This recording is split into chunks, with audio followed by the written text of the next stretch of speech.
हमारे बचपन के ज़माने की एक बुक, एक ग्रंथ जो सनातन धर्म की एकादशी की कथा जो बताती है। पूरे साल की सब कथाएं इसी में संग्रहित है, जो मुझे बहुत पसंद है। आज जाके वो मिली है और मैं आज इसका पठन करता हूँ। आषाढ़ सुद 11 है आज, आषाढ़ सुद 11। चलो जानते हैं आषाढ़ सुद 11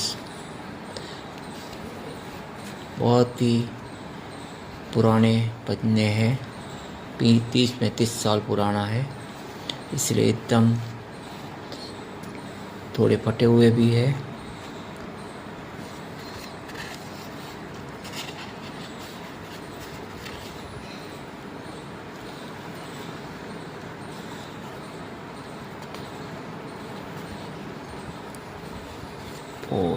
पोष महीना आ गया, अभी आषाढ़ महीना चल रहा है।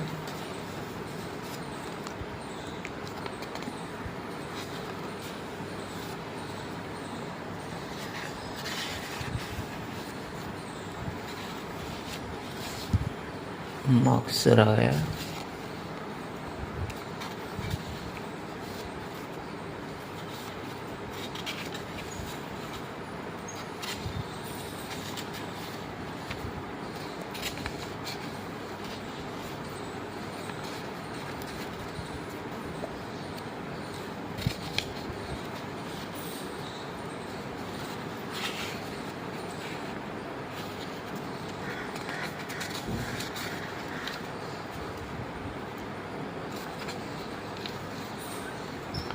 जेठ आ गया है, अब आने वाला है यस आषाढ़ सुद 11।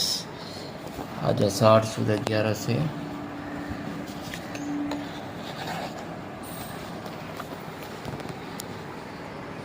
आषाढ़ सुद 11 देवशयनी एकादशी। जय श्री कृष्ण। ओम नमो भगवते वासुदेवाय नमः। ओम नमो भगवते वासुदेवाय नमः। आषाढ़ सुद 11 देवशयनी एकादशी। યુધિષ્ઠિરે પ્રશ્ન કર્યો, હે કેશવ, મને દેવશયની એકાદશીની વિધિ કંઈ સંભળાવો. આ એકાદશીનો અધિક માતા દેવ કોણ? ભગવાને કહ્યું, હે પૃથ્વીપતે, નારદજીના પૂછવાથી બ્રહ્માએ કહેલી આ કથા હું તને કહી સંભળાવું છું. સૂર્યવંશમાં માધાતા નામે એક પ્રતાપી અને સાચું બોલનારો રાજા હતો.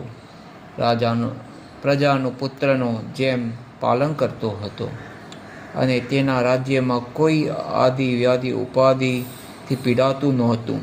પ્રજા બધી રીતે સુખી હતી અને રાજ્ય ભંડારો ન્યાયી આવકથી ભરેલો હતો. આ રીતે તેને ઘણા વર્ષો સુધી રાજ્ય કર્યું. રાજાના કોઈ પાપ કર્મના પરિણામે તેના રાજ્યમાં લાલલાટ 3 વર્ષ સુધી વરસાદ ન પડવાથી દુકાળ પડ્યો. રાજા શોકમગ્ન થઈ ગયા.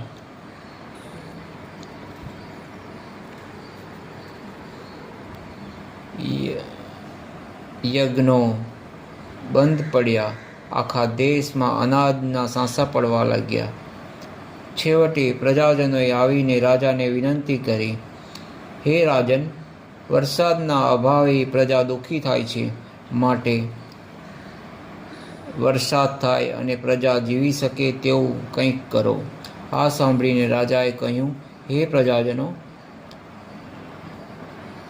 તમારું એ કહેવું સાચું છે અને અન્ન બ્રહ્મ છે. પ્રાણી અન્ન વડે જ જીવે છે. આખા જગતનો આધાર અન્ન પર જ છે. વરસાદ નથી થતો તેમાં મારો જ કંઈક દોષ હોવો જોઈએ. ઘણા બધા વિચારો કરવા છતાંય મારો દોષ મારી ધ્યાનમાં આવતો નથી. હું બીજાનું કલ્યાણ થાય તેમ ઈચ્છું. આમ કહીને તે થોડાક સૈન્ય સાથે ઘોર અરણ્યમાં ગયો અને મહર્ષિ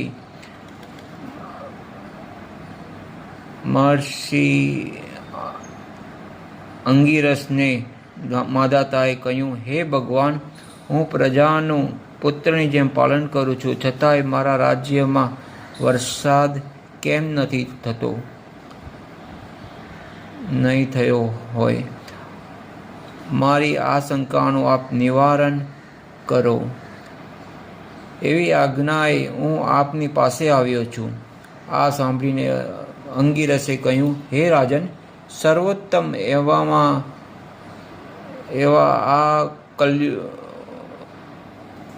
કૃતયુગમાં લોકો ધર્મપરાયણ છે. આ યુગમાં તપ કરવાનો બ્રાહ્મણ સિવાય બીજા કોઈને હક નથી. આમ હોવા છતાંય તારા રાજ્યમાં કોઈ શુદ્ર તપ કરતો હોવાથી વૃષ્ટિ થતી નથી. માટે સૌ પ્રથમ તેનો વધ કર. રાજાએ કહ્યું, પરંતુ તેનો કોઈ વાંક ન હોય ત્યાં સુધી મારાથી કેવી રીતે વધ થઈ શકે? માટે આ દોષ નિવારણનો બીજો રસ્તો બતાવો. ઋષિએ કહ્યું, હે રાજન, તો પછી હું પદ્મિની એકાદશીનું વ્રત કર. આ એકાદશી બધા મનોરથ પૂર્ણ કરવાથી અને બધા ઉપદ્રવોને શાંત પાડનારી છે. તારી અને પ્રજાએ આ વ્રત કરવું. રાજાએ રાજધાનીમાં આવીને અષાઢ માસમાં પ્રજાના સહકારથી વ્રત કર્યું. તેનાથી વરસાદ થયો અને ધરતી હરિયાળી થઈ. પ્રજા સુખી થઈ. આ વ્રતનું મહાત્મ્ય વાંચનાર અથવા સાંભળનારને સર્વ પાપોમાંથી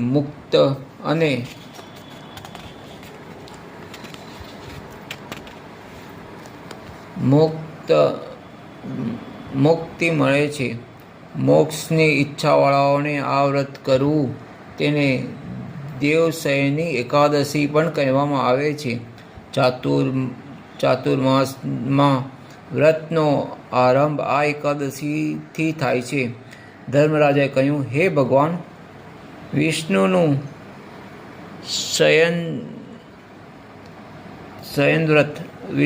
શયન વ્રત કેવી રીતે થાય છે? શ્રી કૃષ્ણે કહ્યું, ભક્તોના સ્વામી મધુસૂદને આ દિવસે સુવાડવા અને તુલા સંક્રાંતિના એકાદશીના દિવસે જગાડ્યા. પુરુષોત્તમ માસમાં પણ આ જ પ્રમાણે કરવું. તે દિવસે ઉપવાસ કરીને સંકલ્પ સાથે ભગવાન વિષ્ણુની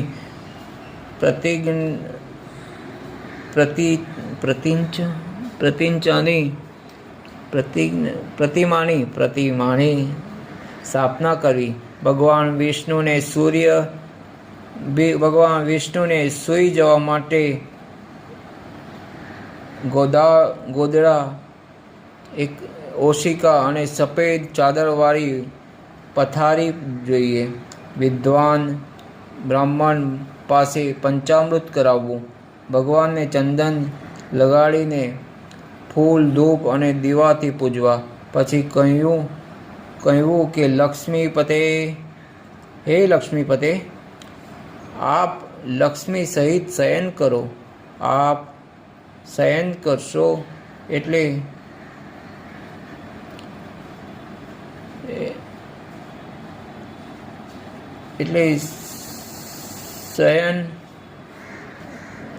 સમગ્ર જગત શયન કરશે.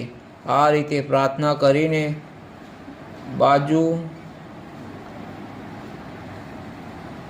બાજેટ ઉપર ભગવાનની સ્થાપના કરવી. સવારે સ્નાન સંધ્યા કરીને કહ્યું, હે ભગવાન, મેં કરેલા નિયમો નિર્વિઘ્ન પૂરા કરાવો. આ રીતે પ્રાર્થના કરીને અષાઢ માસના એકાદશી બારસ, પૂનમ, આઠમ કે કર્ક સંક્રાંતિ થાય તે દિવસે વ્રતનો આરંભ કરો. કારતક સુદ બારસના દિવસે ચાતુર્માસની પૂર્ણાહુતિ ગણાય છે. શરત પ્રમાણે બ્રાહ્મણને દાન આપવા વિષ્ણુ લોકમાં જશે. નૈવેદ્ય સમર્થીને દો અને બ્રાહ્મણની શાસ્ત્રોક્ત પૂજા કરનારને પણ સ્વર્ગમાં અક્ષય સુખ મળશે. ચારે માસ ભગવાન વિષ્ણુની અથવા પીપળાના ઝાડની પ્રદક્ષિણા કરવી. 4 માસ સુધી ભગવાનને પંખા નાખનારને વિમાનમાં બેસીને સ્વર્ગમાં જશે અને ગંધર્વો અને અપ્સરાઓ તેનો સેવા કરશે. ગાયત્રીની એક માળા જપનાર પાપ મુક્ત થઈને વિષ્ણુ લોકમાં જશે. પુરાણોનું શ્રવણ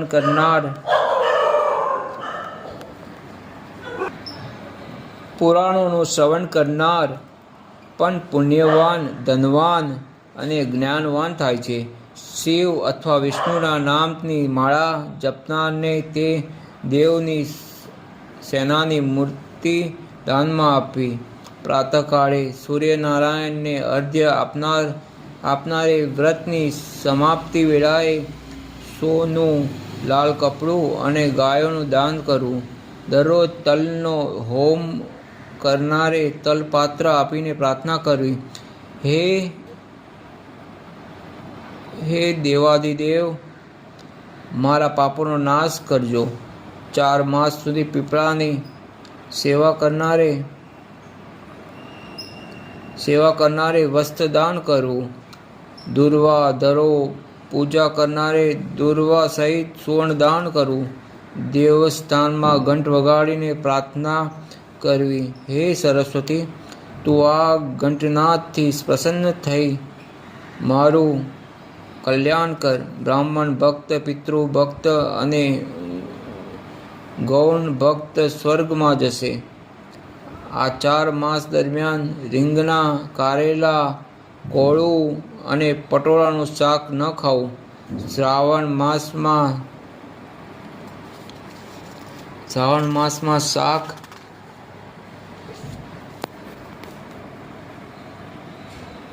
ભાદરવામાં દહીં, આસોમાં દૂધ અને કારતકમાં ચણા, તુવેર અને વાલ જેવા 2 દાળવાળા કઠોળનો ત્યાગ કરો. આ સમય દરમિયાન યોગાભ્યાસ કરનારને બ્રહ્મપદ પ્રાપ્ત થાય છે. નમો નારાયણે મંત્રનો સતત જાપ કરવો. ભિક્ષાન્ન લાવીને ખાનારને વિદ્વાન થશે. અષાઢ સુદ 11 અને કારતક સુદ 11ને દિવસે ઉપવાસ કરનારને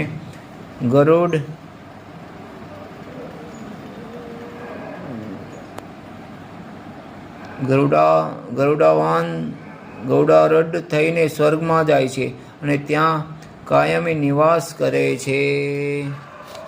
બોલો શ્રી દેવસૈની એકાદશી કી જય.